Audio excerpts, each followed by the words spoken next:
can I just say, on the subject of sitting here, just watching, a bunch of people put some covers on the grass, take the covers off the grass, put them on the grass, take them off. Believe me, this is a million times more exciting than Last Days, the Gus Van Sant movie, which came out last week about the last days of Kurt Cobain, which I imagine James reviewed. Yes, we did, and we spoke to a bloke who Michael Pitt. Yes.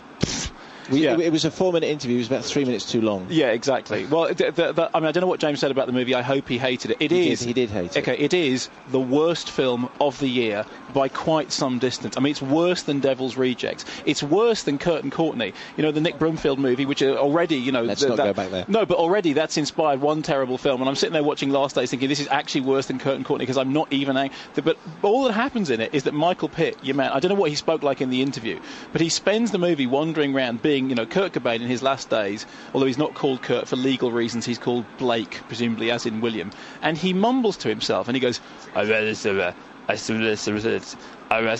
a clip of that movie. Yes, exactly, because he can say what he likes. When I saw it in Cannes, the only way I could understand what he was saying was to read the French subtitles, because they subtitle all movies into French, because obviously it's in France, so they believe that they should at least make some kind of effort.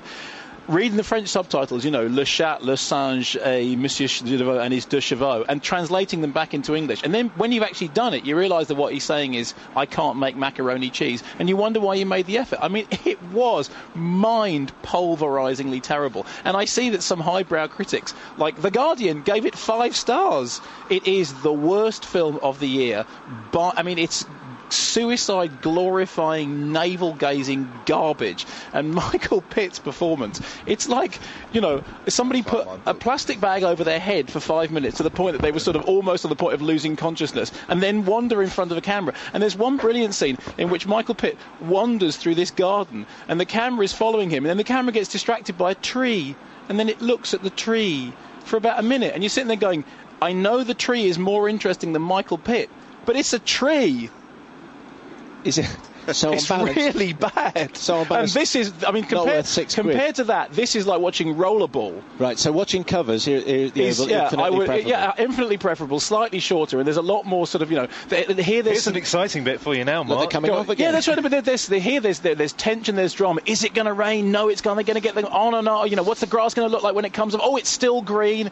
That's really well. Honestly, that is more than is happening in Last Days, when it's just like, is he going to make the macaroni cheese? Yes, he is. How long have I been here for? And it's just awful. And then at the end, it ends. I'm going to go and see it tonight. No, you're not. No, I tell you, believe me, I'll actually pay you. I will pay you to suffer it. I will pay you, because I've always said that the judge of being a good film critic, it's not how many good films. Any idiot can see good films. It's how many really bad films have you seen. It's only when you've seen Exorcist II: The Heretic that you understand the value of good filmmaking. It's only when you've been right down in the slough of despond, in the depth of despair. This is a sporting thing. Okay, so if I had to choose between this Sisterhood of the Travelling Pants or Last Day, Sisterhood of the Travelling Pants is, Citizen Kane, The Exorcist, Mary Poppins, all rolled into one, in one huge, action-packed, vibrant, life-affirming package of fun in comparison with Last Days. I mean, Last Days is unspeakably poor.